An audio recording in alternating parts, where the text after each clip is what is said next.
Bapak sekalian, pada pekan ini kita melanjutkan ke surat At-Tin. Surat At-Tin yang tadi Bang Adul baca tadi di ini dan salah satu favorit surat At-Tin. Ini surat At-Tin ini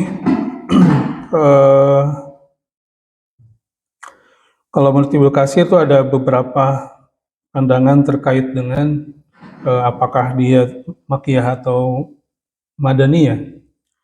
Tapi sebagian besar dari para mufasir ya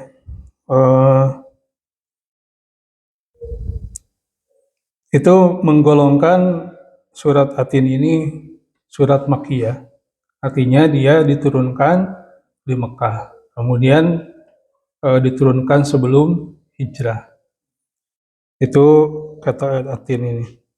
Nah, itu terdiri pada 8 ayat ya yang kita semua hafal ya. A'udzubillahi minasyaitonirrajim.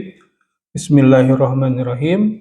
Wattini wazzaitun wa turi sinin wa hadal baladil amin. Laqad khalaqnal insana fi ahsani taqwim. Summa radadnahu asfala safilin illa alladhina amanu wa amilus solihati falahum ajrun ghairu mamnun. Fama yukadzibuka ba'du biddin alaihissallahu biahkamil hakimin.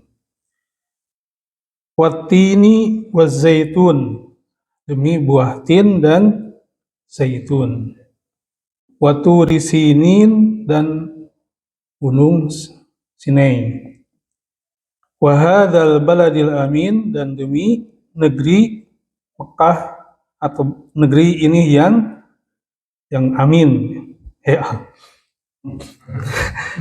Wah, ada dia yang aman, yang tentram. Laqad khalaqnal insana fi ahsani taqwim, dan sungguh telah kami ciptakan manusia fi ahsani taqwim, pada bentuk yang paling baik, sempurna. Summa radadnahu asfala safilin, kemudian kami radadnahu, kami kembalikan atau kami kembalikan manusia ke dalam asfala safilin, ke tempat yang paling rendah. Illal ladzina amanu wa amilus solihati, kecuali orang-orang yang beriman dan beramal soleh. Falahum ajrun ghairu mamnun, maka buat mereka pahala yang ghairu mamnun, yang tidak terputus. Fama yukadzibuka, dan tidaklah dia mendustakanmu ba'du biddin, setelah ad-din ini, sehari pembahasannya, alaihissallahu biahkamil hakimin, dan bukanlah Allah biahkamil hakimin, yang hakim, yang paling bijaksana, yang adil. Nah, ini Bapak sekalian, Allah Subhanahu wa taala mengawali surat ini, di 3 surat ini, dengan menyebutkan buah-buahan gitu kan. Wattini, surat ini diawali dengan sumpah. Nah, ini kalau ada sesuatu yang diambil sumpah oleh Allah itu berarti di situ ada sesuatu yang penting ya, atau ada sesuatu yang memang bisa jadikan pelajaran dan menjadi perhatian kita di situ. Kira-kira apa yang ada di situ? Nah, wattini wazaitun, demi buah tin dan zaitun. Nah, di sini para mufasir ada yang mengatakan bahwa maksud dari buah tin itu bahwa yang dimaksud dengan atin bahwa yang maksud dengan atin itu adalah al-jabal atau masjid Dimask gitu kan. Ini diantaranya. Jadi maksud dengan bahasa Wattini itu adalah masjid di Damaskus. Jadi Damaskus sekarang ibu kota Syria ya. Kemudian juga mengatakan bahwa yang dimaksud atau atin ini adalah buah tin itu sendiri ya. Kemudian ada juga mengatakan bahwa atin ini al-jabal ladzi indaha. Nah, kemudian kayak Al-Qurtubi mengatakan bahwa At-tin di sini maksudnya adalah Masjid Ashabil Kahfi. Jadi masjid para pemuda yang tujuh pemuda yang bersembunyi di gua itu. Kemudian Ibnu Abbas mengatakan annahu masjidun Nuh alladzi alal judi gitu kan. Bahwa yang maksud dengan At-tin di sini adalah Masjid Nuh yang terletak di lembah judi gitu kan. Ada lembah judi gitu. Ini ada beberapa tafsiran. Jadi watini wazaitun. Tapi kalau kita lihat dari tafsiran yang mufasir ini, kalau kita lebih jauh gitu kan, ini menunjukkan ke daerah-daerah yang dimana di situ tumbuh buah tin gitu. Jadi kalau kita sebutkan, kalau kayak tadi At-Tabari kalau nggak salah ya, itu yang dimaksud atin itu ya tadi buah tin itu sendiri. Allah bersumpah dengan buah tin. Nah kalau tadi yang lain bersumpah di tempat ke tempat-tempat yang di situ tumbuh buah tin. Itu kalau tadi bahwa ini adalah demi masjid yang ada di Damaskus gitu kan. Kemudian nah, ini adalah masjid demi masjid yang Ashabul Kahfi gitu kan. Ada juga yang di situ bahwa atin di sini adalah kalau kita terjemahkan dari tafsir ini berarti demi masjid Damaskus, demi masjid Ashabul Kahfi atau demi masjid atau apa namanya Ibnu Abbas sendiri Nuh kemudian Mujahid mengatakan huwa kalau Mujahid ini tadi ya lebih kepada buah tin sendiri. Jadi kalau kita lihat di terjemah ataupun tafsir-tafsir itu berarti di situ lebih menunjukkan kepada tempat-tempat yang di situ tumbuh buah tin. Kalau kita baca Wikipedia itu buah tin itu ada di beberapa negara termasuk di Indonesia juga bisa ditanam ternyata ya sekarang itu. Nah ini asal-asalnya itu diantara tadi yang disebutkan oleh para mufasir. Jadi wati ini di sini kalau menafsirkan dengan tafsiran-tafsiran yang mengandung arti tempat itu berarti demi masjid-masjid yang ada di sekitaran Damaskus, Syria sekarang gitu kan. Apa ya sekarang Palestina dah, daerah Syam gitu kan. Karena Ashabul Kahfi sendiri itu kan ada beberapa yang ada yang letaknya ada di Turki, letaknya di Irak. Tapi yang lebih kuat itu adalah yang letaknya di daerah-daerah Syam ini. Daerah-daerah yang saat ini wilayah Syria, Lebanon, Jordan, ya, dan Palestina gitu kan. Itu daerah Syam di situ. Nah, ini semua bersumpah Allah Subhanahu wa taala bersumpah dengan tin ataupun tempat yang di situ tumbuh buah tin. Kemudian buah zaitun, ini juga sama. Buah zaitun. Jadi kalau buah tin itu apa ya? Kecil juga ya. Tin itu. Kemudian zaitun. Jadi nah ini Ka'ab dan Qatadah, kemudian Ibnu Zaid dan lainnya itu menafsirkan sama seperti hal tadi kepatin, lebih kepada tempatnya. Huwa Masjid Baitul Maqdis. Jadi beberapa mufasir termasuk dari kalangan sahabat itu menafsirkan bahwa Az-Zaitun di sini adalah huwa Masjid Baitul Maqdis. Bahwa ini adalah Masjid Aqsa. Jadi buah tin kemudian tadi disebutkan, kemudian Az-Zaitun itu kalau Mujahid mengatakan atau Ibnu Zaid kemudian Qatadah dan yang lainnya menafsirkan bahwa ini adalah Masjid Aqsa. Jadi kalau kita berdasarkan tafsir itu watini wa zaitun demi buah tin demi tempat tadi ya masjid di Damaskus kemudian wa zaitun dan demi Masjidil Aqsa. Itu. Jadi tafsirnya adalah tafsir yang di sini menafsirkan lebih kepada tempatnya.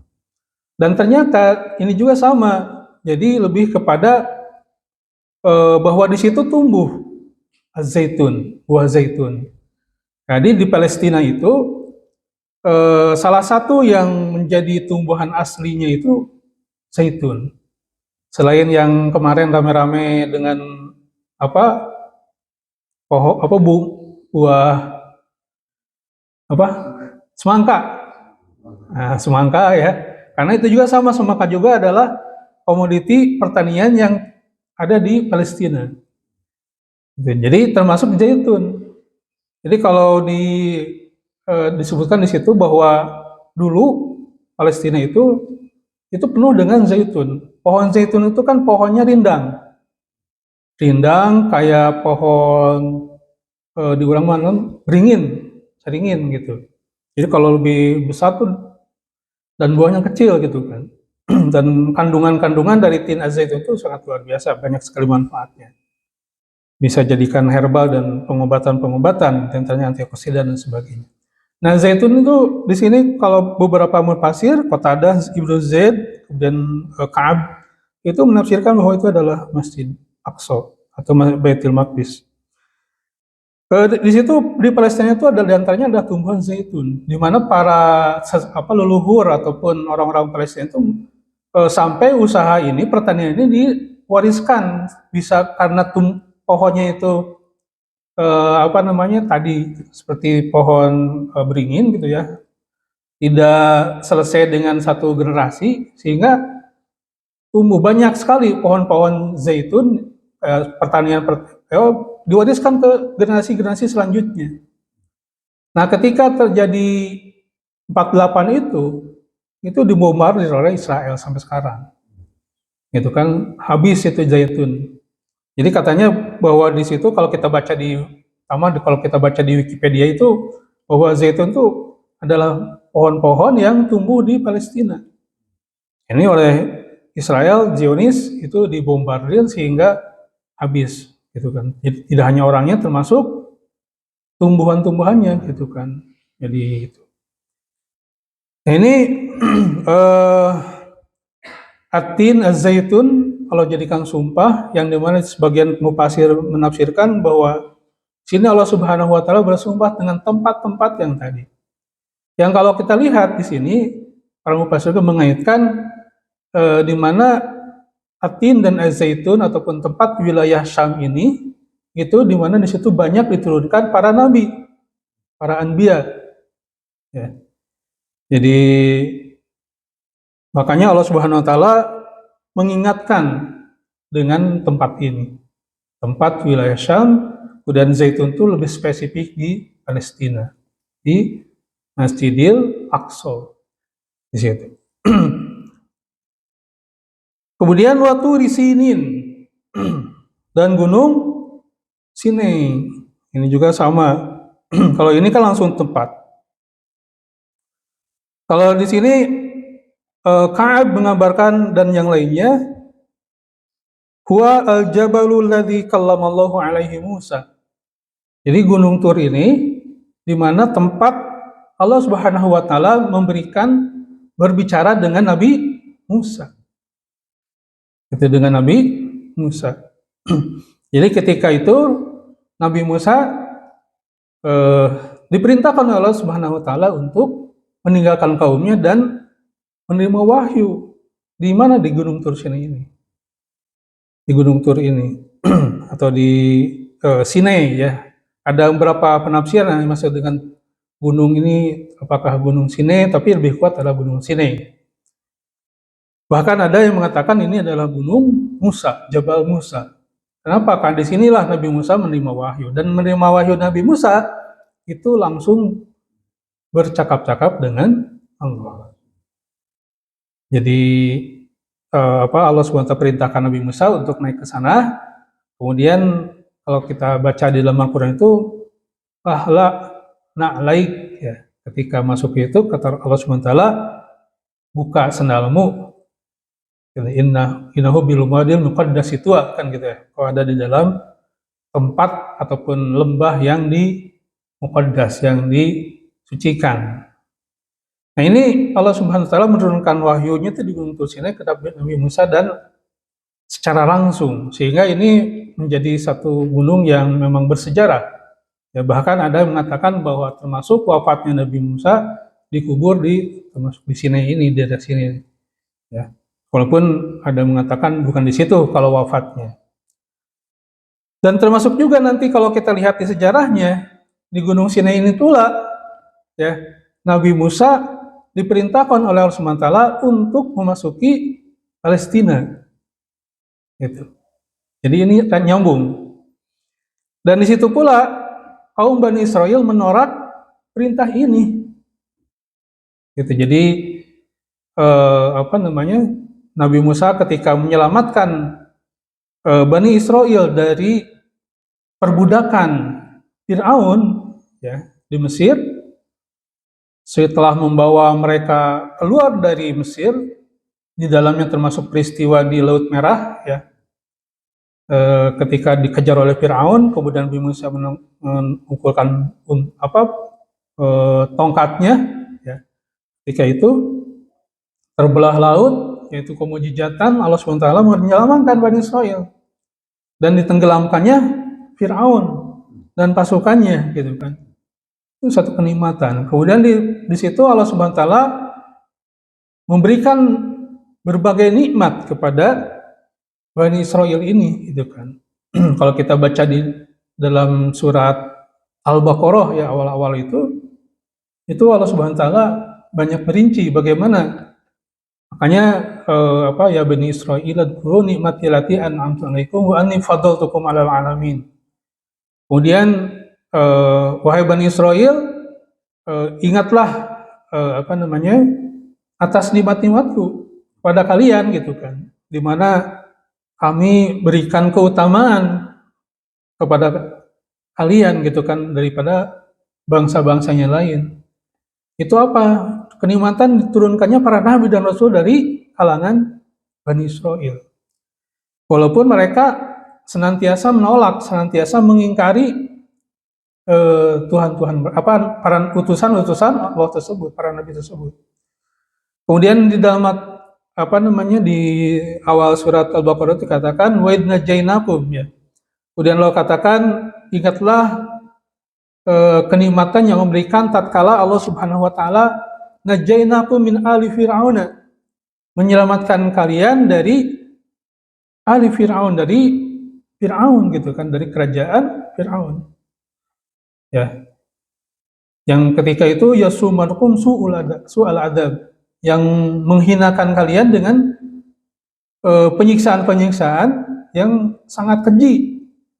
Yudabihuna abnaakum wa yastahyuna nisa'akum. Di mana waktu itu Firaun membunuh anak-anak laki-laki kalian.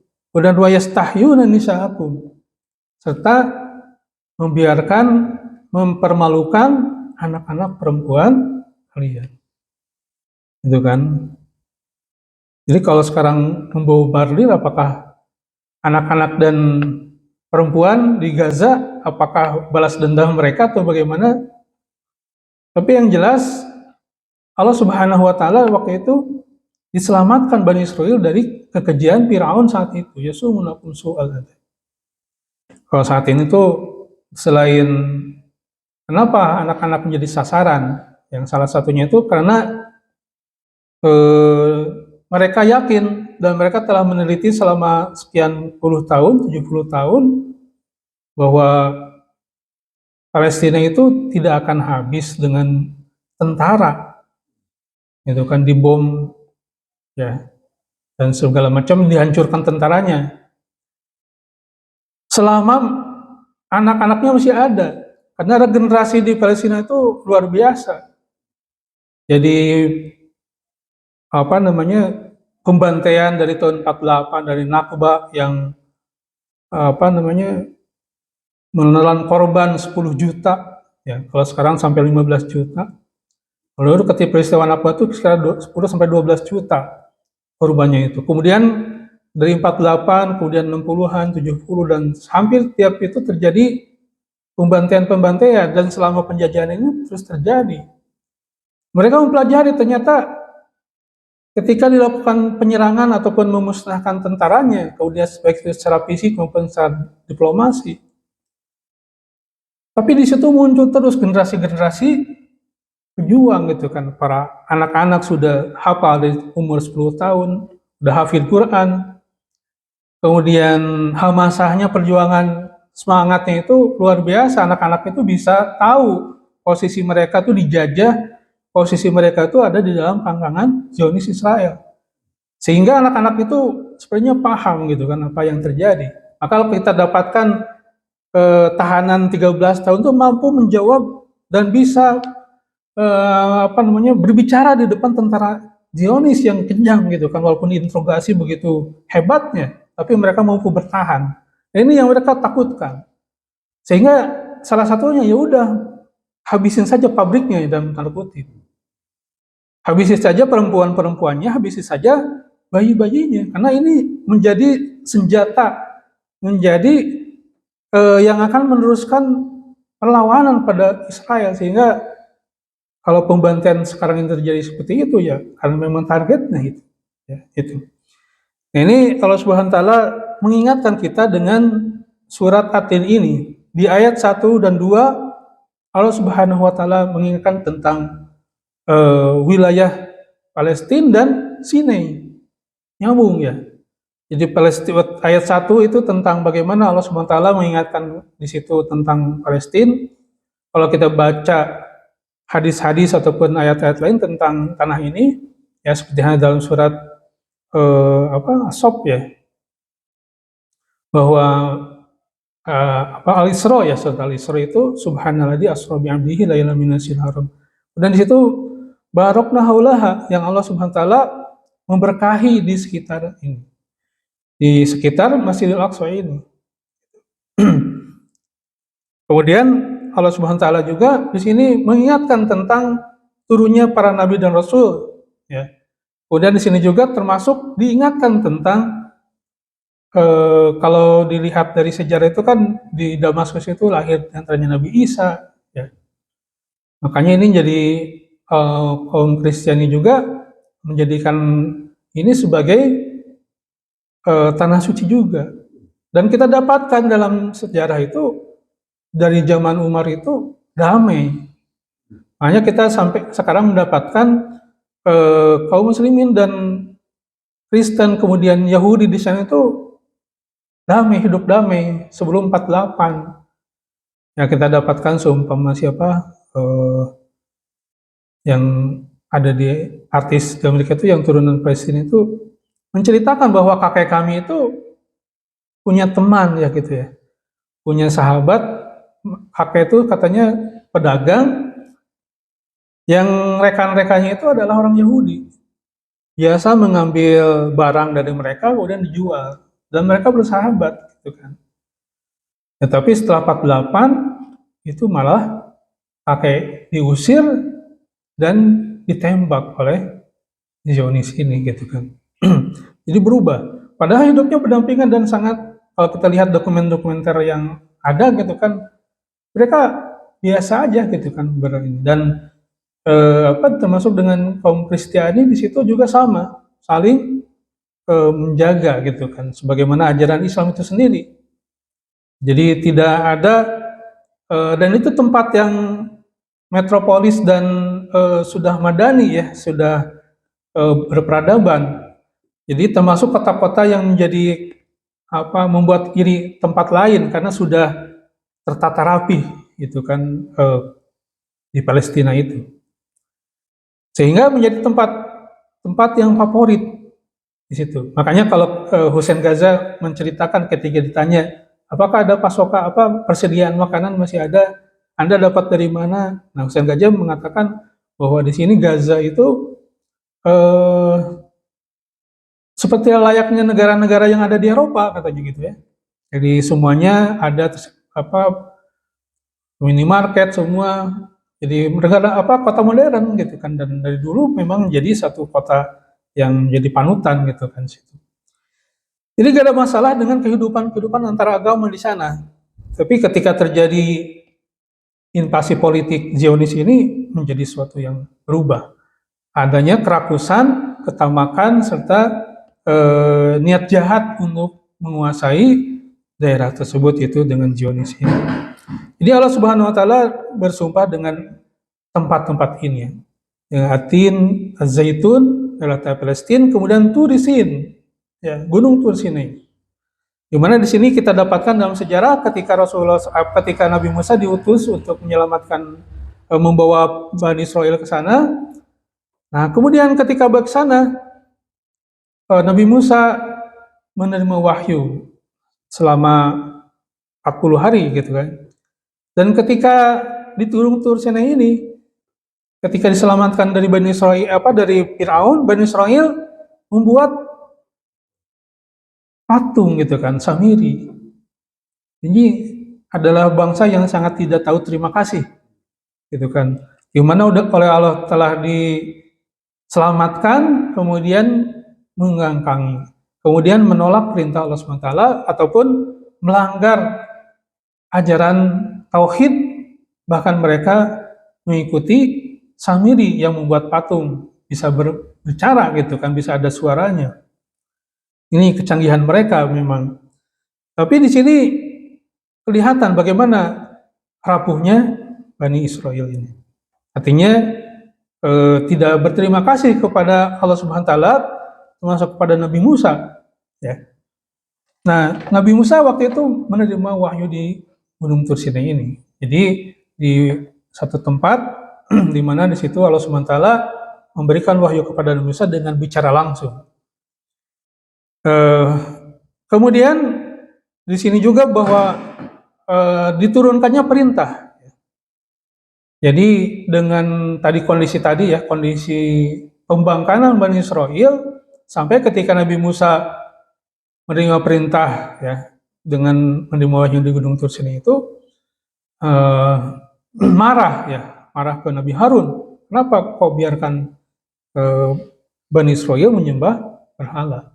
Kalau kita baca di dalam surat Al-Furqan itu Nabi Harun Na'umal la tahud bilihyati birasi wala bilihyati. Jangan kau jambak kepalaku dan jangan jambak jenggotku. Ya. Bahwa Nabi Harun itu bukan membiarkan, tetapi Nabi Harun takut ya memecah belah Bani Israel. Karena kalau Nabi Harun melarang, pasti Bani Israel akan terpecah belah, tidak akan taat semuanya. Dan Nabi Harun melihat bahwa bagaimana Nabi Harun mempertahankan atau menjaga persatuan daripada Bani Israel jangan sampai terpecah belah gitu kan. Karena Nabi Harun kalau ketika Nabi Harun melarang pasti akan pecah belah, tidak akan semua turut taat kepada Nabi Harun. Nah, ini Nabi Harun melihat juga nih karakter daripada Bani Israel ini, di mana mereka susah, keras kepala gitu kan. Tidak bisa tunduk kecuali yang dengan orang yang sangat kuat gitu kan. Nah, ini Nabi Musa. Nabi Harun melihat nanti akan ada Musa. Mereka akan taat dan patuh kepada Musa. Gitu. Jadi dalam hal ini Nabi Harun bukan membiarkan, tetapi Nabi Harun mencoba untuk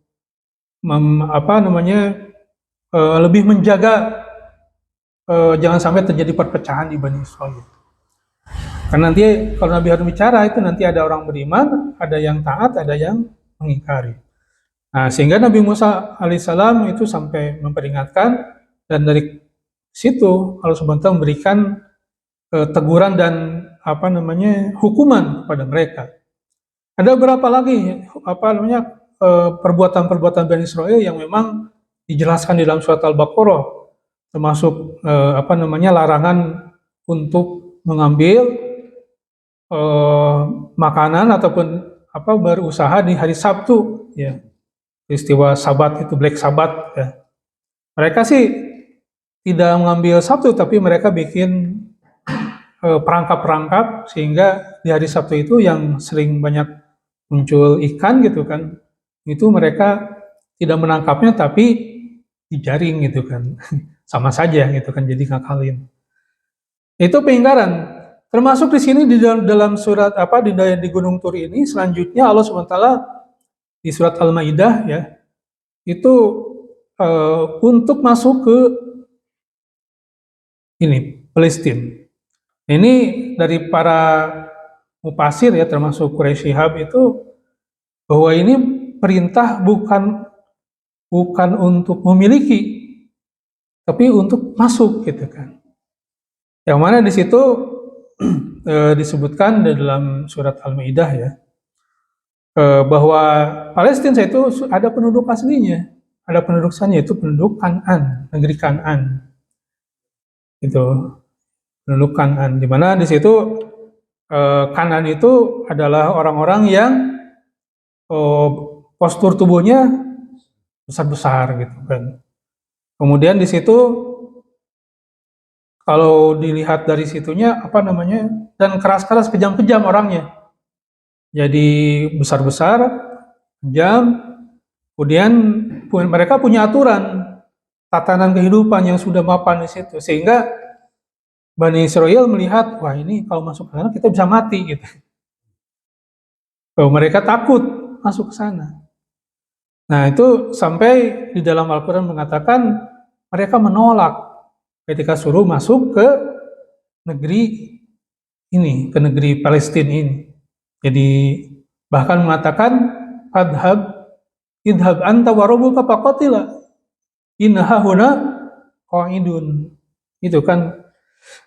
Jadi mereka tuh menolak itu tidak dengan basa-basi dan tidak menunjukkan hormat kepada Nabi Musa yang telah menyelamatkan mereka. Bahkan mereka mengatakan idhab anta wa rabbuka faqatila innaha huna qa'idun. Idhab anta, pergilah engkau dengan Tuhanmu berperang. Jadi kata mereka tuh inna fiha qauman jabbarin. Di sana itu ada kaum yang jabarun gitu ya, orang-orang yang tangguh-tangguh gitu kan, orang-orang yang apa namanya? Ya, jabar gitu kan, yang memaksa, yang bisa menghancurkan gitu. Jadi apa mereka lan nadhulaha, kata mereka itu kami tidak akan memasukinya madamu fiha. Gitu kan. Kami tidak akan memasuki selama mereka ada di sana. Jadi itu ungkapan yang memang apa namanya?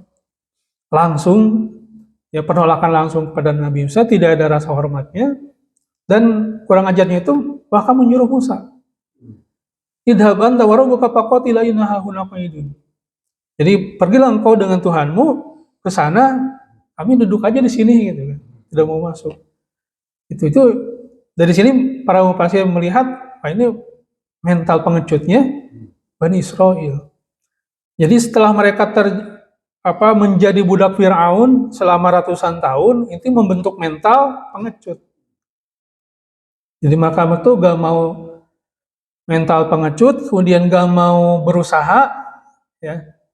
Ketika disuruh masuk itu kan sampai mengatakan begitu. Padahal Allah Subhanahu Wa Taala melalui Nabi Musa telah menyelamatkan mereka dari Fir'aun, kemudian selama perjalanan juga penuh dengan kenikmatan dan pelindungan dari Fir'aun, dengan ditutupinya awan, kemudian diberikannya manna wasalwa, ya, makanan berupa manna wasalwa itu baik itu tanaman-tanaman, ubi-ubian, kemudian diberikannya.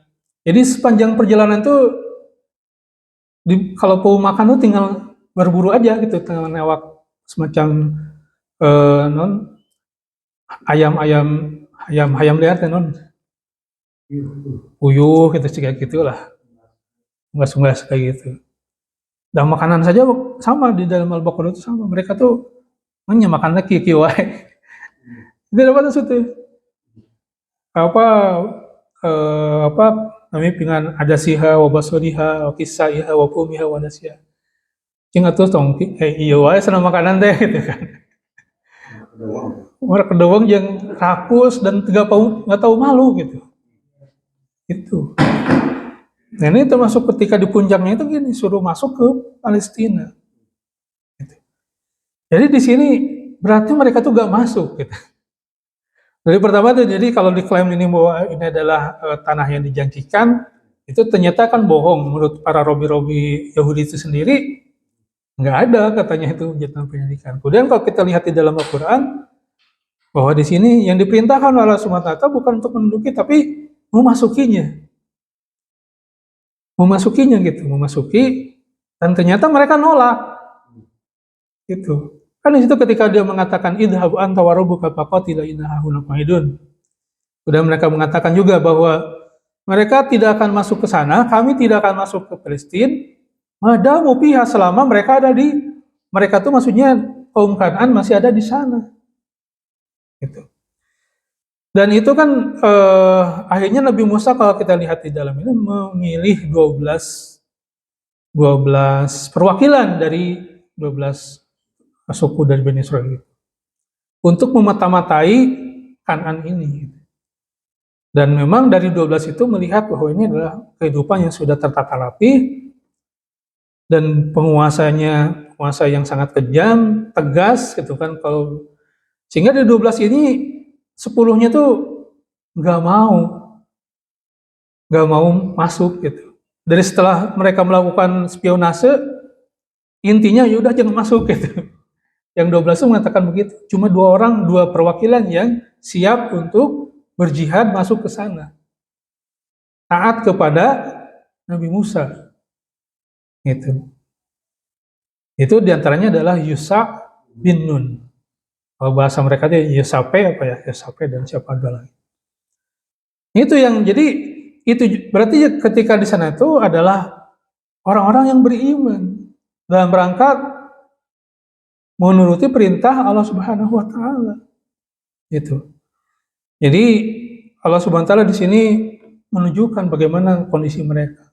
Jadi setelah jadi budak-budak Bani Israil, Firaun itu membentuk mental pengecut dan ya gitu. Kita juga dapatkan sekarang ya, bagaimana pengecutnya mereka gitu. Anak kecil lari 10, satu kompi bisa dihalau oleh 1 orang tentara Hamas gitu kan. Jadi pengecut, sampai kan pakai pampernya tentaranya itu sekarang tuh. Dan banyak yang gangguan mental karena menghadapi pasukan Hamas dan bantuan Allah SWT ternyata kalau kita lihat di dalam pengakuan-pengakuan mereka. Ya, jadi menghadapi pasukan hantu kata mereka tuh. Dimana susah ditembak, kemudian pergerakannya begitu cepat, gitu ya. Bahkan ketika ada satu wartawan mendapati pasukan tentara Al-Qassam itu ada di satu tangga ya, duduk sambil pada nangis. Kenapa nangis gitu?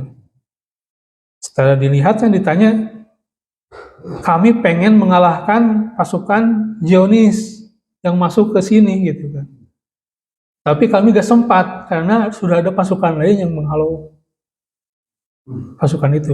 Nggak tahu pasukan mana gitu ya.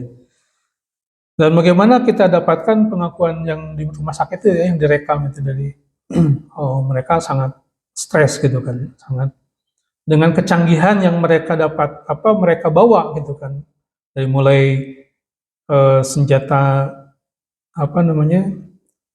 yang kaliber besar sampai terkecil itu kan senjata canggih semua ya, yang konon katanya itu sampai 3 triliun per hari ya biaya untuk senjata-senjata itu gitu. Belum lagi equipment yang mereka pakai itu kan helmnya juga beda ya, canggih gitu, ada radarnya, kemudian tentunya anti peluru dan sebagainya. Tapi yang terjadi tidak begitu, tidak bisa menyelamatkan mereka. Tercatat kan sampai hari kemarin itu atau ketika masuk ke kemarin gencatan senjata selama 5 hari, sebelumnya itu kan tercatat sampai 3 ribuan atau sampai bahkan sebelumnya kata Muhammad Hussein itu ketika sampai awal November aja udah ribuan sebenarnya yang jadi korban dari tentara Zionis itu. Itu kan berarti kecanggihan dan sebagainya itu gak ada artinya bisa dikalahkan dengan keimanan, dengan semangat gitu kan, dan Allah semua memberikan bantuannya.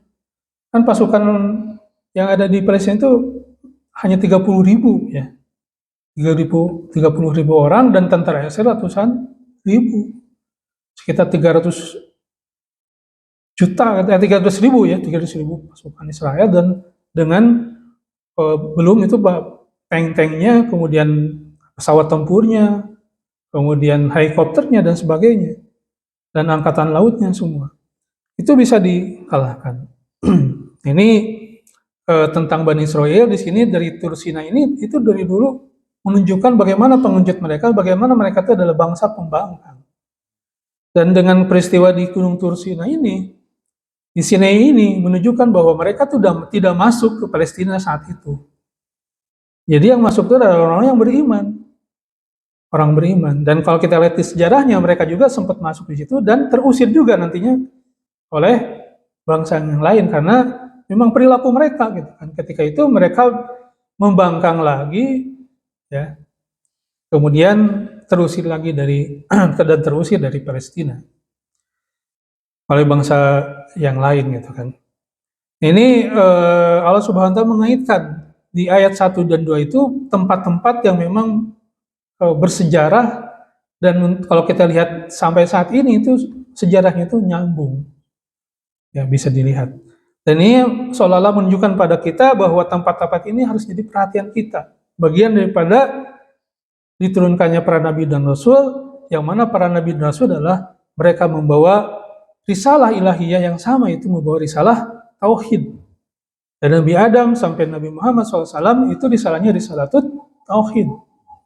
Makanya sejarawan Yahudi ya, bisa lihat mungkin di YouTube ya atau di mana, di dalam satu seminarnya itu bahwa yang memiliki sejarah penting ataupun sejarah di dunia ini yang Islam gitu. Karena apa?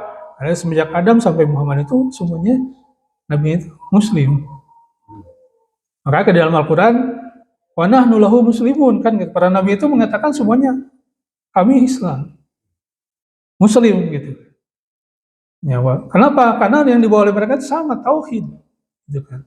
Walaupun beda di dalam syariatnya, ketika masuk ke karena kondisinya berbeda waktu, zaman, berbeda tempat, ya, sehingga kondisinya berbeda dan treatmentnya berbeda juga, sehingga syariat yang turunkan disesuaikan dengan kaum, disesuaikan dengan waktu saat itu, kecuali Nabi Muhammad, karena itu adalah sudah jadi evolusi kemanusiaan itu, evolusi kehidupan itu sudah sempurna. Ya, makanya digambarkan untuk kata Nabi SAW itu bahwa saya itu diutus menyempurnakan risalah yang dibawa oleh para nabi. Ya, seperti hanya kata Rasulullah SAW itu, rajulun bana bunyanan, seperti seorang yang membangun satu bangunan yang sempurna. Jadi para nabi dan rasul itu membangun satu bangunan yang sama dan sudah sempurna dan terlihat bagus, kecuali hanya di satu titik, satu labinah, satu batu bata, kata Rasulullah. Hanya ada satu bata-bata yang harus ditempelkan, wa ana labinah, dan aku adalah yang menempelkan batu bata tersebut. Jadi menyempurnakan ajaran-ajaran yang dibawa oleh para nabi dan rasul sebelumnya sehingga sempurna. Makanya ketika di akhir itu al-yauma akmaltu lakum dinakum wa atmamtu 'alaikum ni'mati. Aku telah al-yauma, pada hari ini telah sempurnanya agama kalian. Makanya dari situ sudah tidak ada lagi perubahan-perubahan. Nah, gitu. Jadi syariat telah sempurna. Karena memang tidak akan berubah. Ini Allah Subhanahu wa taala mengingatkan tempat-tempat ini, Atin, Az-Zaitun, kemudian Turi Sinin dan Gunung Tur Sinin. Nah, di situ di Gunung Tur Sinin itu ada Nabi Musa menerima wahyu, dan di situ pula Nabi Musa sudah perintah dari Allah Subhanahu wa taala pada Bani Israel, yang Bani Israel mengingkarinya untuk masuk ke ke Palestina. Kemudian di ayat ketiganya, wahadal baladil amin, dan tempat ini hadal baladil amin itu yakni Makkah.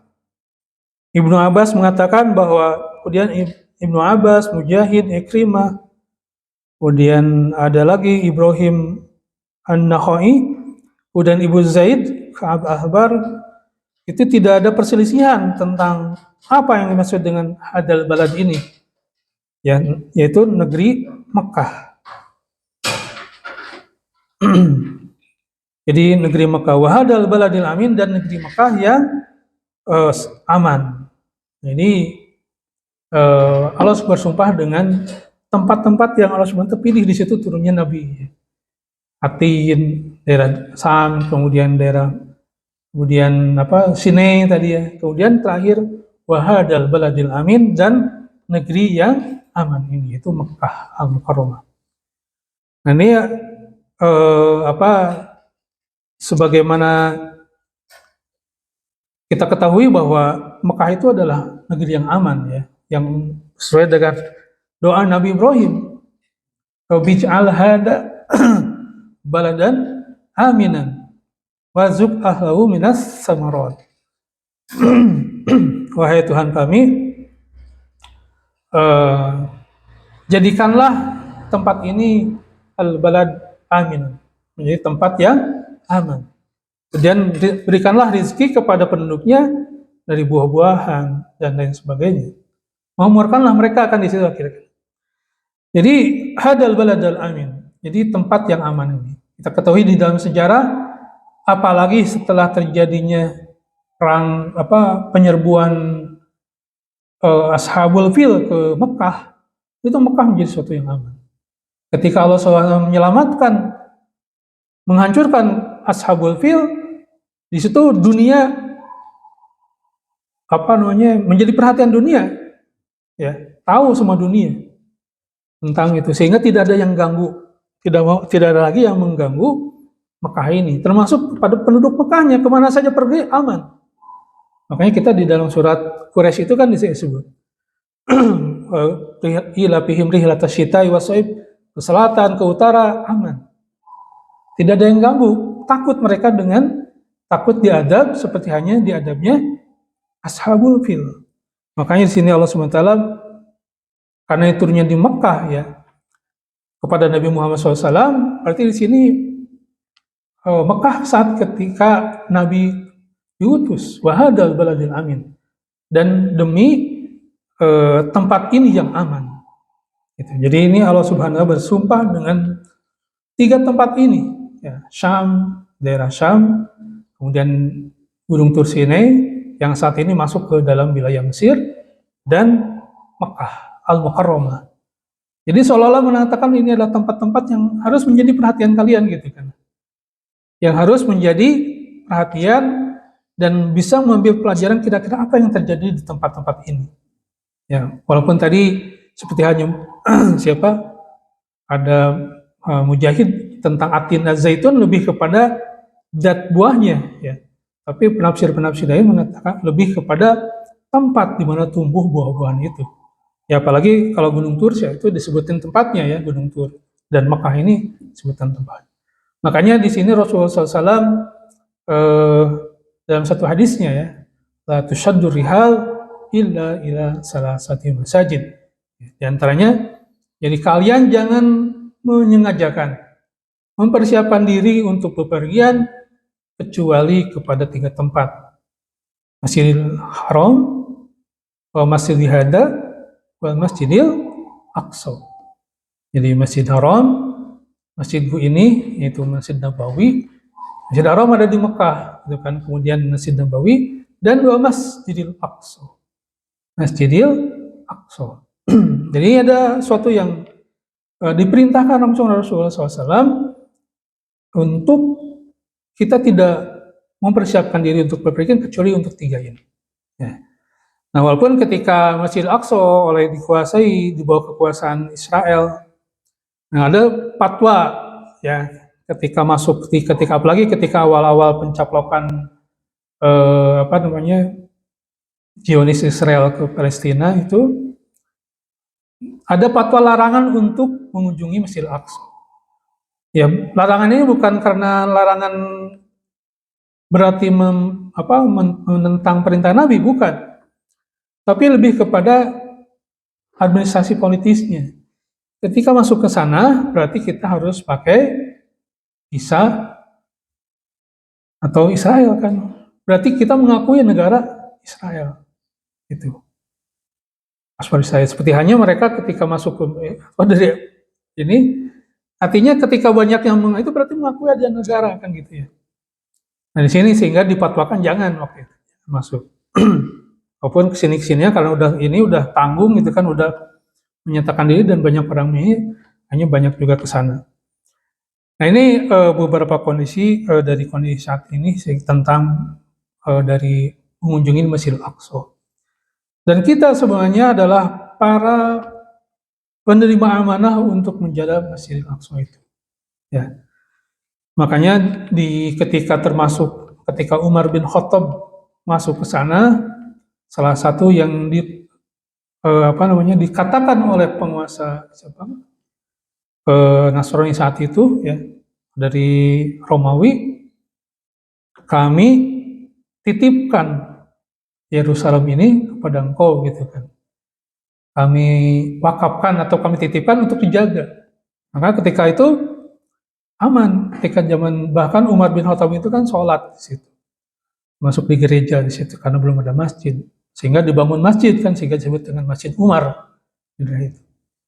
Itu damai gitu hidup mereka. Sampai kalau kita lihat di situ muncul kan fitnah-fitnah yang karena damai cuma supaya kacau gitu kan, hanya difitnah. Seumpama ada fitnah ketika ada jamaah Nasrani masuk ke sana gitu kan, kemudian di jalan diserang itu oleh sekelompok orang yang mengatasnamakan Islam, padahal bukan, sehingga muncul sehingga menimbulkan keributan.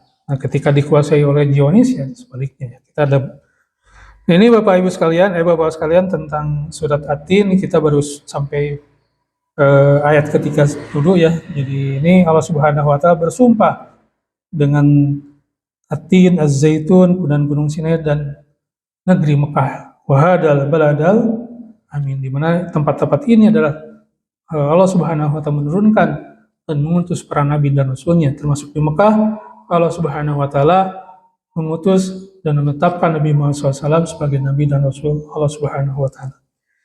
Demikian yang bisa saya sampaikan, lebih kurangnya mohon maaf. Billahi taufiq wal hidayah. Assalamualaikum warahmatullahi wabarakatuh.